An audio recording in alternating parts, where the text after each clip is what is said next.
পাল্টাপাল্টি হামলার মধ্যে অবশেষে আলোচনায় সম্মত ইরান যুক্তরাষ্ট্র। পাকিস্তানের সরাসরি বৈঠকে বসছেন দুই দেশের শীর্ষ নেতারা। চলছে আগ মুহূর্তের প্রস্তুতি। ইরানি স্থল অভিযানের প্রস্তুতি যুক্তরাষ্ট্রের।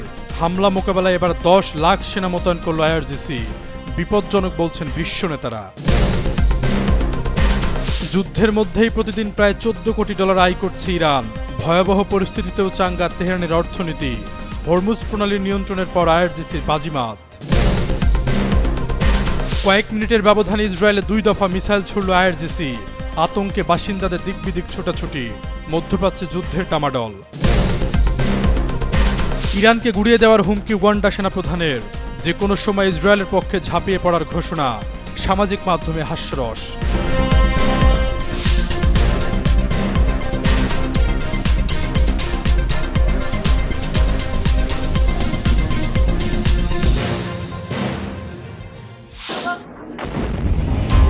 মধ্যপ্রাচ্যের আকাশে এখন যুদ্ধ বিমানের গর্জন দৈনন্দিন জীবনের অংশ হয়ে দাঁড়িয়েছে। আরব ভূখণ্ডের আনাচে কানাচে কিছুক্ষণ পরপরই শোনা যাচ্ছে বিস্ফোরণের প্রতিধ্বনি। এই অঞ্চলে যে যুদ্ধের ডামাডল বেজে উঠেছে তা এখন শুধু রণক্ষেত্রের মধ্যেই সীমাবদ্ধ নেই। একটি সামরিক সংঘাত দ্রুত একটি বিশাল ভূ রাজনৈতিক ও অর্থনৈতিক সংকটে রূপ নিচ্ছে। এর রেশ ছড়িয়ে পড়েছে বিশ্বজুড়ে। যুদ্ধ বন্ধের মধ্যে আলোচনায় বসতে দৌড়ঝাঁপ শুরু করেছে মার্কিন প্রেসিডেন্ট। মধ্যপ্রাচ্যে চলমান যুদ্ধ বন্ধে কূটনৈতিক প্রচেষ্টার অংশ হিসাবে যুক্তরাষ্ট্র ও ইরানের প্রতিনিধিরা একটি সরাসরি বৈঠকের প্রস্তুতি নিচ্ছে বলে জানিয়েছেন জার্মানির পররাষ্ট্রমন্ত্রী ইয়োহান ওয়াডেফুল। পাকিস্তানে এই বৈঠক অনুষ্ঠিত হতে পারে বলে জানান তিনি। শুক্রবার রাষ্ট্রীয় সম্প্রচার মাধ্যমকে দেওয়া এক সাক্ষাৎকারে জার্মান পররাষ্ট্রমন্ত্রী এ তথ্য জানান। ওয়াডেফুল বলেন, তেহরান ও ওয়াশিংটন ইতিমধ্যে পরোক্ষ যোগাযোগ করছে এবং এখন সরাসরি আলোচনার প্রস্তুতি নিচ্ছে। তার বিশ্বাস বৈঠকটি খুব শীঘ্রই পাকিস্তানে অনুষ্ঠিত হবে। তিনি আরও বলেন, তৃতীয় পক্ষের মাধ্যমে ইতিমধ্যে লিখিতভাবে বৈঠকের প্রাথমিক অবস্থান বিনিময় করা হয়েছে। শুক্রবার ফ্রান্সে G7 পররাষ্ট্রমন্ত্রীদের বৈঠকে মার্কিন পররাষ্ট্রমন্ত্রী মার্কো রুবিও সম্ভবত এ বিষয়ে আরও বিস্তারিত জানাবেন বলে উল্লেখ করেন জার্মান পররাষ্ট্রমন্ত্রী। এদিকে পাকিস্তানের শীর্ষ এক কূটনীতিক জানিয়েছেন, ওয়াশিংটন ও তেহরান পরস্পরের বিপরীতমুখী প্রস্তাব দিলেও দুই দেশের মধ্যে পরোক্ষ আলোচনা এখনও চলছে। এর আগে ইসলামাবাদের ঊর্ধ্বতন কর্মকর্তারা এএফপিকে জানিয়েছিলেন, চলমান যুদ্ধে ইতি টানার জন্য যুক্তরাষ্ট্র 15 দফা প্রস্তাব পাকিস্তানের মাধ্যমে তেহরানে পাঠানো হয়েছে। ইরান ও যুক্তরাষ্ট্রের সঙ্গে সম্পর্ক এবং আঞ্চলিক পর্যায়ে সংযোগের কারণে সম্ভাব্য মধ্যস্থকারী হিসেবে বিবেচনা করা হচ্ছে পাকিস্তানকে। পাকিস্তানের প্রধানমন্ত্রী শাহবাজ শরীফ এবং পররাষ্ট্রমন্ত্রী ইসহাক ডার উভয়েই ইরানের ঊর্ধ্বতন সরকারি কর্মকর্তাদের পাশাপাশি তাদের উপসাগরীয় মিত্র বিশেষ করে সৌদি আরবের সাথে নিয়মিত যোগাযোগ রাখছেন। দেশটির কর্মকর্তারা বলছেন, পাকিস্তান শক্তিশালী সেনাপ্রধান ফিল্ড মার্শাল আসিফ মনিরও কূটনৈতিক প্রচেষ্টার সমানভাবে জড়িত রয়েছেন এবং গত রোববার মার্কিন প্রেসিডেন্ট ডোনাল্ড ট্রাম্পের সঙ্গে কথাও বলেছেন। মার্কিন সংবাদ মাধ্যমের খবর, তেহরান ও ওয়াশিংটনের মধ্যকার চলমান শান্তি আলোচনা যদি কোনো কারণে ফলপ্রসূ না হয় তবে ইরান জুড়ে এক ভয়াবহ চূড়ান্ত হামলার পরিকল্পনা করছেন ডোনাল্ড ট্রাম্প।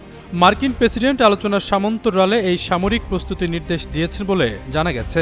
এই পরিকল্পনা ইরানে ব্যাপক বিমান হামলার পাশাপাশি প্রথমবারের মতো বড় ধরনের স্থল বাহিনী নামানোর চিন্তাও রয়েছে যুক্তরাষ্ট্রের। 2 মার্কিন কর্মকর্তা ও সংশ্লিষ্ট সূত্রের বরাত দিয়ে প্রতিবেদনে উল্লেখ করা হয়েছে, তেহরানকে আলোচনার টেবিলে নতি স্বীকারে বাধ্য করতেই এই দ্বিমুখী কৌশল গ্রহণ করা হয়েছে। পেন্টাগনের সম্ভাব্য হামলার তালিকা খার, লারাক এবং আবু মুসার মতো কৌশলগতভাবে অত্যন্ত গুরুত্বপূর্ণ দ্বীপগুলো রয়েছে। এছাড়াও হরমুজ প্রণালীর পূর্ব দিকে ইরানি তেলবাহী জাহাজে কঠোর অবরোধ আরোপের পরিকল্পনাও রয়েছে মার্কিন প্রশাসনের। আশরাফুল ইসলাম, যুগান্ত নিউজ।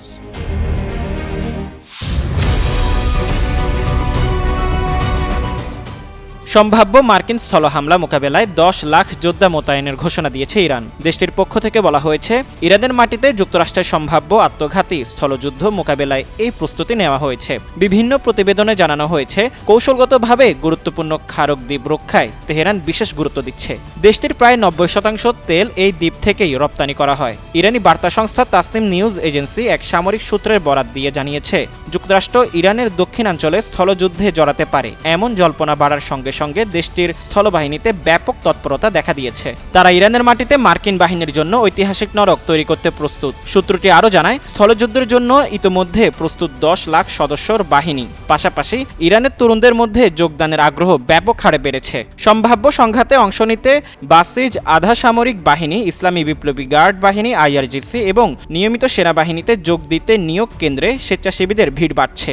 সামরিক সূত্রটি আরও দাবি করেছে, হরমুজ প্রণালী জোরপূর্বক খুলে দেওয়ার মার্কিন যুক্তরাষ্ট্রের যে কোনো জোরপূর্বক প্রচেষ্টা আত্মঘাতী ও আত্মবিধ্বংসী হবে। এ ধরনের পরিস্থিতির জন্য ইরান পুরোপুরি প্রস্তুত এবং কৌশলগত এই নৌপথ বন্ধ রাখতে তারা অঙ্গীকারবদ্ধ।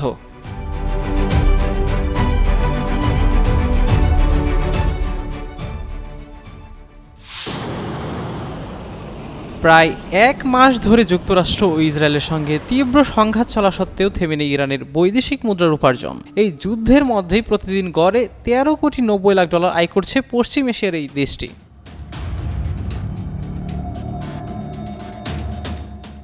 গোয়েন্দা তথ্য ও জ্বালানি তেলের আন্তর্জাতিক বাজার পর্যবেক্ষক বিভিন্ন সংস্থার বরাত দিয়ে বৃহস্পতিবার এক প্রতিবেদনে এই তথ্য জানিয়েছে মার্কিন সংবাদ মাধ্যম ব্লুমবার্গ। গত ২৮ ফেব্রুয়ারি যুক্তরাষ্ট্র ও ইসরায়েলের সঙ্গে যুদ্ধ শুরুর পর থেকে হরমুজ প্রণালীতে অবরোধ জারি করেছে ইরানের প্রতিরক্ষা বাহিনী আইআরজিসি।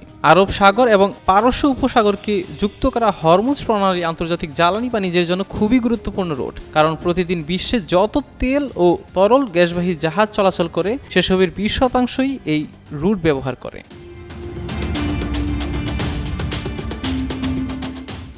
হরমুজ প্রণালীকে জ্বালানির বৈশ্বিক দরজাও বলা হয়, কারণ মধ্যপ্রাচ্যের তেল উৎপাদনকারী দেশগুলো এই পথ ব্যবহার করেই তাদের তেল রপ্তানি করে। হরমুজ না থাকলে মধ্যপ্রাচ্যের তেল অতি সহজে পশ্চিমা বিশ্বে সরবরাহ করা যেত না, আর এই সংকটের পুরো সদ্ব্যবহার করছে ইরান। হরমুজ প্রণালী দিয়ে অবাধে বহির্বিশ্বে যাচ্ছে ইরানের ফ্ল্যাগশিপ জ্বালানি তেল ইরানিয়ান লাইট। গোয়েন্দা সূত্র ও আন্তর্জাতিক বাজার পর্যবেক্ষণকারী সংস্থাগুলোর তথ্য অনুসারে ইরান থেকে প্রতিদিন গড়ে 10,60,000 ব্যারেল তেল বহির্বিশ্বে যাচ্ছে।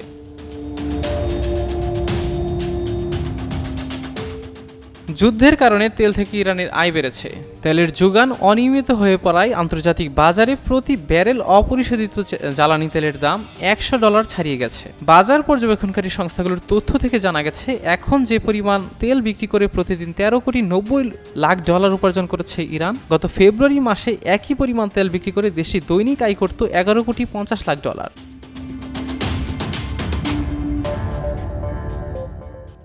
নিজেদের তেল খাত থেকে আয়ের পাশাপাশি হরমুজ প্রণালী থেকে আয় করছে ইরান। গত কিছুদিন ধরে হরমুজ প্রণালী দিয়ে যেসব জাহাজ চলাচল করছে তাদের কাছ থেকে টোল আদায় করা হচ্ছে। এই টোল থেকে প্রতিদিন দেশটির উপার্জন হচ্ছে $20 লাখ। সাব্বির হুসাইন হিরণ, যুগান্তর নিউজ।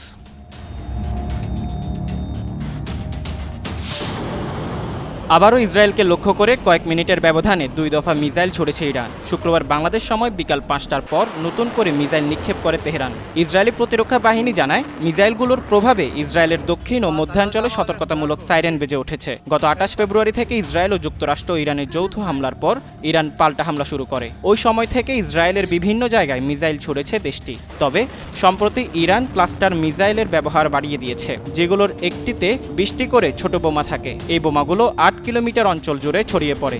যেহেতু মাঝ আকাশ থেকে মিসাইলগুলো থেকে বোমা বেরিয়ে আসে, ফলে এগুলো আকাশ প্রতিরক্ষা ব্যবস্থা দিয়ে প্রতিহত করতে পারে না ইসরায়েল। এই কারণে গত কয়েকদিন ধরে ইসরায়েলে ব্যাপক অবকাঠামোগত ক্ষয়ক্ষতি হচ্ছে।